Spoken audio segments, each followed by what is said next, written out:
Okay, let's move on to something more fun and less serious, all right? Trump's Hollywood tariff announcement is met with confusion and fear. So Trump announced like yesterday or the day before randomly out of nowhere that he wants to start implementing a 100% tariff on all non-US made movies, which is it was so weird. Why? Like I don't I'm hoping that this article lays out some of the reasoning why. I can't think of a reason why. Are we really getting out is there a I can't think of any competition-based reasoning for this, and that's the whole idea behind tariffs, right? The steelman argument for tariffs typically is to increase our competitive viability in the world market. But we already make all the movies, basically. Like, what? I don't really see international filmmakers and film studios and whatnot like taking a larger and larger share of the overall movie market. I don't see that happening. Maybe I'm wrong, but let's just see what this article says. President Donald Trump's Sunday night proposal to impose tariffs on movies made outside the U.S. has been met with a mix of confusion and fear by the entertainment industry. And by noon Monday, White House officials clarified that no final decisions had been made and that it was exploring all options. Okay, so he just floated this idea. They haven't actually done it. Trump's initial proposal, posted to Truth Social, called for tariffs on any and all movies coming into our country that are produced in foreign lands, citing what he said was the harmful impact of incentives being offered by other countries. We want movies made in America again, Trump wrote.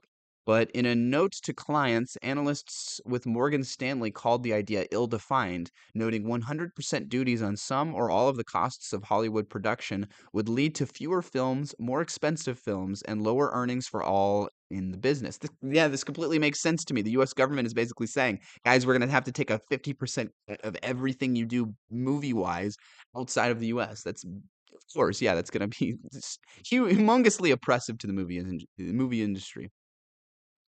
The reality is that for any given film, there can be writing, production, editing, post production, visual effects, all done in different countries, they wrote. The analysts noted Trump's proposal failed to mention whether the tariffs would also apply to TV productions, what aspect of a production would be tariffed, and how it would be charged, and whether the tariffs could be applied retroactively. The tariffs would hit as Hollywood continues to navigate one of the most difficult periods in its history as social media, changing tastes and habits among viewers, the dawn of artificial intelligence, and the fallout from the writers' strike have rattled the industry and crippled box office returns. That okay, to say those are all the reasons why box office returns have are crippled is silly. Okay, the obvious elephant in the room that they aren't mentioning there is the streaming services. Who goes to the movie theaters anymore? Nobody. Like, come on. Last year's box office totaled just 8.75 billion, a 3% decline from 2023 and well off the $11 billion pre-pandemic average. Wow, so 11 billion pre-pandemic average. So that means let's round up and say they're at 9 billion. That means that they're down like almost 20%. That's humongous. I didn't know the movie industry took almost over around a 20% hit since COVID. That sounds about right, but that's pretty big. That's very noteworthy. It is true that Hollywood has increasingly opted to take production overseas, with Canada, New Zealand, and especially the UK seeking some of the biggest jumps in spending and investment. Last year's biggest live action hits, Deadpool and Wolverine, Wicked, and Dune Part 2, were filmed in studios outside the US.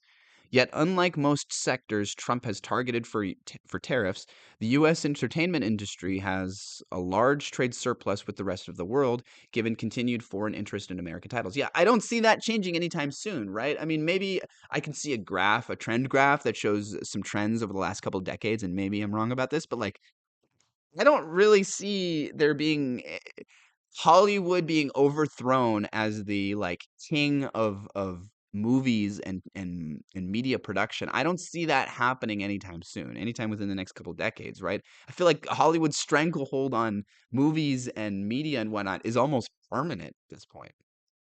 It'd be pretty it would require a pretty outlandish set of scenarios for Hollywood to be dethroned as the king of movies and whatnot in the world.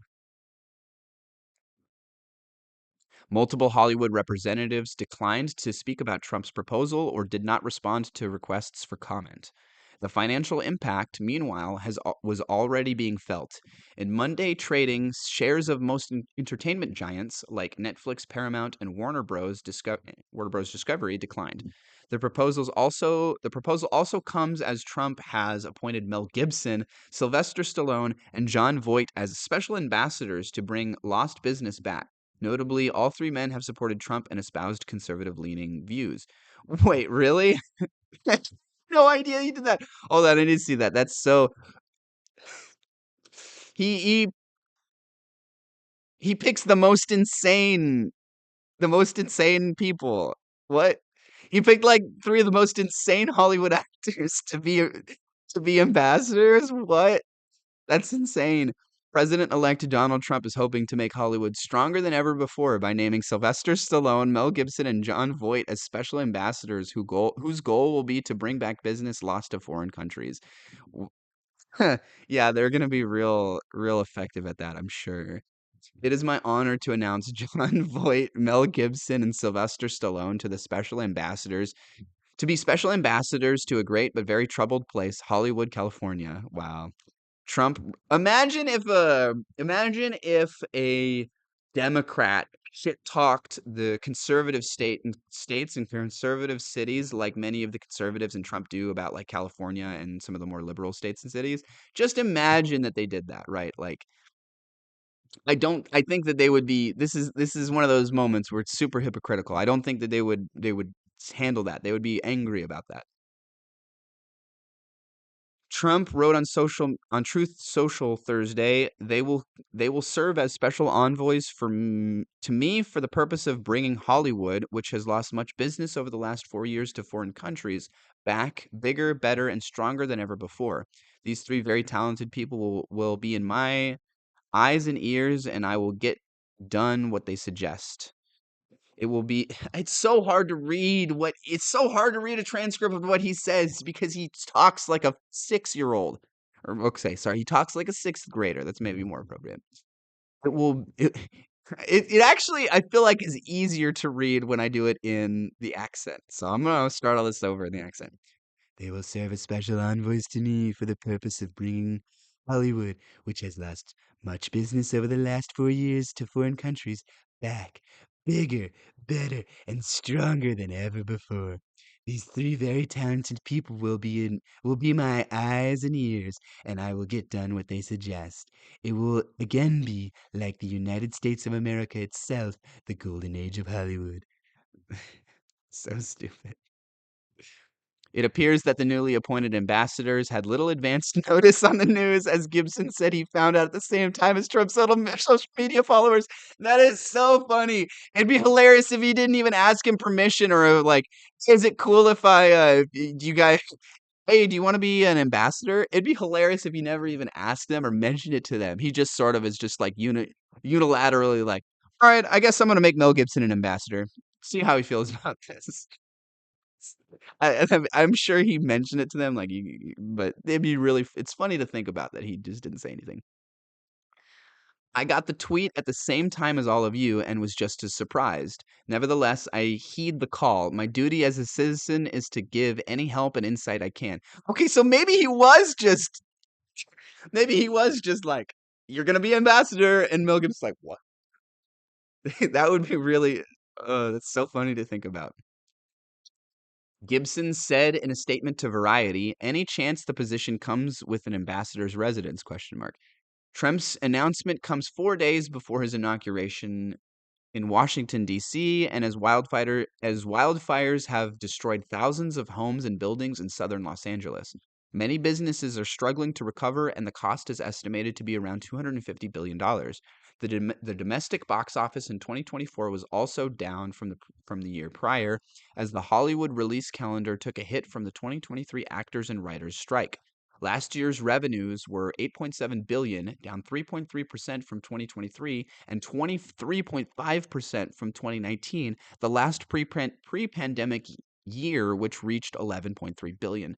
25% is crazy. A 25% reduction since 2019 pre-pandemic in movie theater attendance and revenues. Stallone, it's probably even less than that in movie theater attendance, considering how much they've raised their prices. Stallone, Gibson, and Voight have been vocal Trump supporters in recent years. Stallone introduced to the president-elect at a Mar-a-Lago gala in November. Sylvester Stallone, the one that's like in Russia, like LARPing as a soldier. I'll look that up in a second. Hold on, no, I'm gonna look that up right now. Oh, it's Steven Seagal. That's the weirdo in Russia pretending to be a soldier. Okay, similar name. Stallone introduced the president-elect at a Mar-a-Lago gala in November, calling him the second George Washington. Gibson voiced his support for Trump and slammed Kamala Harris's intelligence ahead of a 2024 election.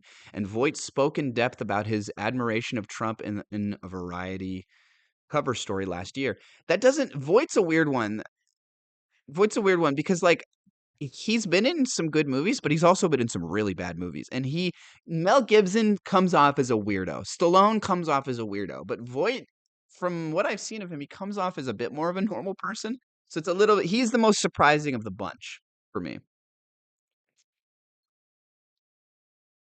After being blacklisted from Hollywood for years after anti-Semitic comments, Gibson returned by directing the Oscar-winning film Hacksaw Ridge in 2016 and has an upcoming action movie, Flight Risk, starring Mark Wahlberg, out on January 24th. Stallone has recently starred in Paramount Plus drama Tulsa King and co-wrote and produced the upcoming Jason Statham action movie Working Man. Voight most recently appeared in Francis Ford Coppola's Megalopolis and the biopic Reagan, starring Dennis Quaid as President Ronald Reagan. If you're an actor in 2025, with any self-respect, why would you work with Mel Gibson? He doesn't make good movies. I know he's an accredited director. That doesn't mean he's a good director, right? I haven't seen Braveheart, and I know that's like an accredited film or whatever, and people talk about that one a lot. But like all the other movies I've seen by him are terrible. Hacksaw Ridge is not a good movie. I don't know how that won an Oscar. Hacksaw Ridge won an Oscar? What for? Oh, that is not a good movie. Like, why?